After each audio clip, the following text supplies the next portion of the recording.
आपको सुनने में बहुत मजा आएगा। भाई हमारे सर बोल रहे, सुनो इनको। छाछ में इसलिए कह रहा हूं, मगर इस बात को सुन के आपको निराश नहीं होना है। क्यों निराश नहीं होना है? इसलिए नहीं होना है कि छाछ भले ही हमारे लिए छोड़ दिए, आप सब लोगों ने उस छाछ को मक्खन में बदलने की ताकत है, ये आज आपने साबित कर दिया। हमारा ओबीसी का आंदोलन जब 1998 में चला था, डॉक्टर ज्ञान प्रकाश जी पिलानिया, राजाराम जी मील, विजय पूनिया, जगदीप जी धनखड़, बहुत सारे लोगों ने इसकी पैरोकारी की। मुझे वो दिन याद है, फरवरी 1998 में बायतू की धरती पर एक मीटिंग हुई थी। युवार बेनीवाल साहब उसमें की पर्सन थे। BBC London, British broadcasting corporation ने उसको कवरेज दिया था और शाम को हमने बीबीसी को बोला दिया था, जो दुनिया का सबसे बड़ा अनाउंसमेंट और ब्रॉडकास्टिंग का चैनल है, उसने भी हमें कंसीडर किया था। क्यों किया था? इसलिए किया था कि हम एक हो गए, अलग अलग थे और एक जगह एक हो गए और ताकत को दिखा दिया। हमारे देश में और हमारे प्रदेश में मैं उनको भी कहना चाहता हूं जो केवल सेल्फी लेने आए हैं, उनको भी निवेदन करना चाहता हूं, सेल्फी से आगे सेल्फी वर्ड आता है अंग्रेजी का, मैं उस तक नहीं जाना चाहता हूं। मैं इसलिए कह रहा हूं कि उस समय जब बीबीसी बोली थी तो तुरंत जो है दुनिया को इस बात का आभास हो गया कि अब हमें इनको आरक्षण देना ही पड़ेगा। और उसके बाद में जयपुर में विद्याधर नगर में एक बहुत बड़ी रैली हुई थी। आप और आपके बड़े भाई, आप शायद उस समय पैदा भी नहीं हुए थे जो विद्यार्थी बैठे हैं, लेकिन आपके बड़े भाई और आपके गार्जियन बसें भर भर के ऊपर नीचे और पीछे सीढ़ियों पर लटक लटक के जयपुर गए थे। मुझे याद है विद्याधर नगर की रैली में जहां तक आदमी की नजर जाती है वहां तक आदमी आदमी दिखाई दे रहा था और कोई नहीं था। और वाजपेयी जी ने कमिटमेंट किया था सीकर की रैली में कि 2 शर्तें आप पूरी कर दीजिए, सोडा को गिराना और बलराम जाखड़ को हराना। मैं जाति की बात नहीं कर रहा हूँ, राजनीति की बात नहीं कर रहा हूँ, मैं आरक्षण के इतिहास की बात कर रहा हूँ। दोनों कर दिखाया और वाजपेयी जी ने पहली बैठक में हमें आरक्षण में शामिल कर लिया कई जातियों को। अब ये बात मैं आपको इसलिए सुना रहा हूं, हमारे राजस्थान के वर्तमान मुख्यमंत्री जिनकी कुर्सी के कार्टून हम सोशल मीडिया और अखबारों में देख रहे हैं, उल्टी हेयर दोनों खींच रहे हैं। प्लीज प्लीज, मैं व्यक्तिगत बात नहीं कर रहा हूं। वो जैसलमेर में किसी प्रोग्राम में भोजन कर रहे थे, रोटियां रोटियों में रह गई, सब्जी कटोरी में रह गई और तुरंत जैसलमेर से उड़े और जयपुर आकर के हमको आरक्षण की घोषणा कर दी। वही मुख्यमंत्री आज है। हमने देखा चौमू में हमने प्रदर्शन किया, बीकानेर में किया, नागौर में किया, 8 अगस्त 2022 को बाड़मेर में किया। अरे इसी कह रहे थे टेंट की व्यवस्था हो गई। मैं ये कहना चाहता हूं, उस दिन उन युवाओं का ओबीसी के आरक्षण में शामिल लोगों का जोश इतना था, इंद्र भगवान को खींच के नीचे ले आए और जम के बरसात हुई थी। किसानों के बेटों का लिए इससे बढ़िया कोई शकुर हो नहीं सकता। उसके बाद में हमने मूवमेंट को आगे बढ़ाया। विधानसभा में कई विधायकों ने, मैं एक एक का नाम नहीं लूंगा, हमारे सब विधायक एक जैसे हैं, विधायकों ने विधानसभा में मुद्दा उठाया, सरकार नहीं सुन रही है, नहीं सुन रही है ना। बलजीत जी यादव जो मैंने अखबार में पढ़ा, सोशल मीडिया में देखा, गत वर्ष सड़क पर दौड़े थे आरक्षण के लिए। एक एमएलए सड़क पर दौड़ रहा है। निर्दलीय और पार्टी का सवाल नहीं है, विधायक विधायक होता है और बहुत बड़ी जनता का प्रतिनिधित्व विधानसभा के अंदर करता है। वो सड़क पर दौड़ा।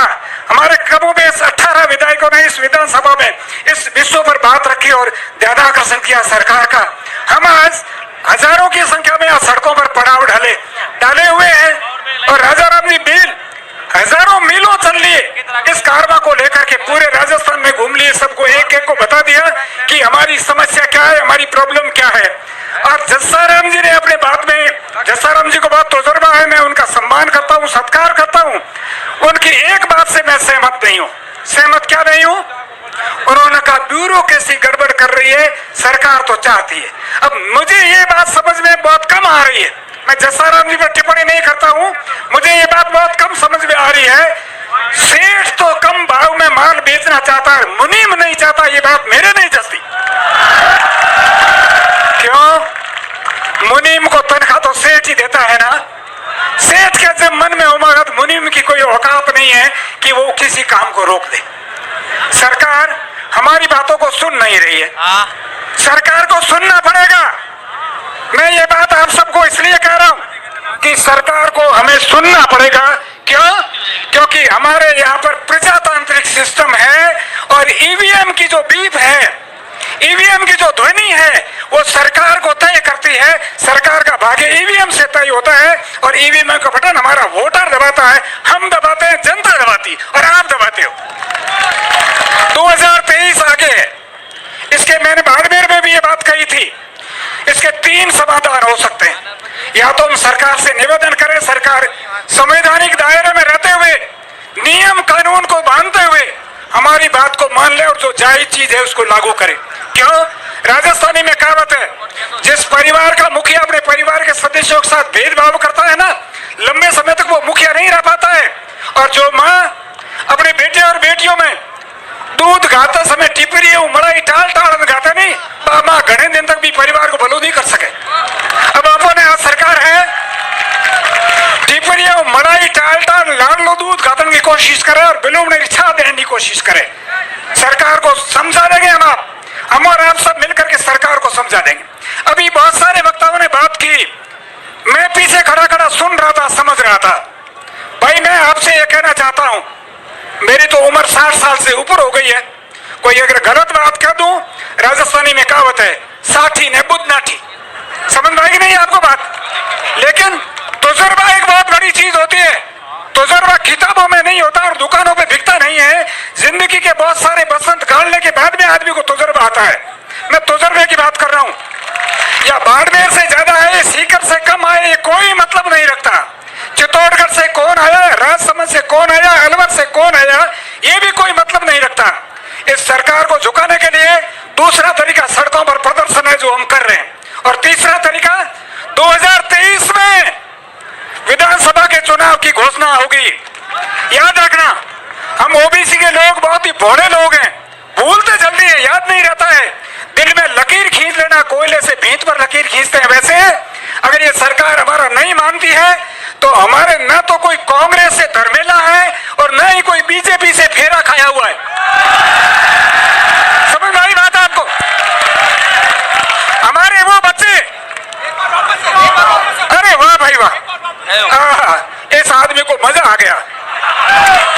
मैं यह कहो कि ना तो अपने कांग्रेस को कोई धर्मेलो है, कांग्रेस अपनी धर्म में नहीं है, और न ही बीजेपी को 4 फेरा खायोड़ा अग्नि जोड़ा रतले वो जोड़ोड़ा है, वो अपने घराड़ी नहीं है।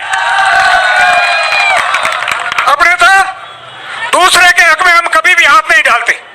हमें हमारा हक चाहिए। हमारे हक पर जिसने आंख उठाने की कोशिश की तो हम वो लोग हैं जिन्हें नाक कटाने की आदत नहीं है, गर्दन कटाने की आदत है।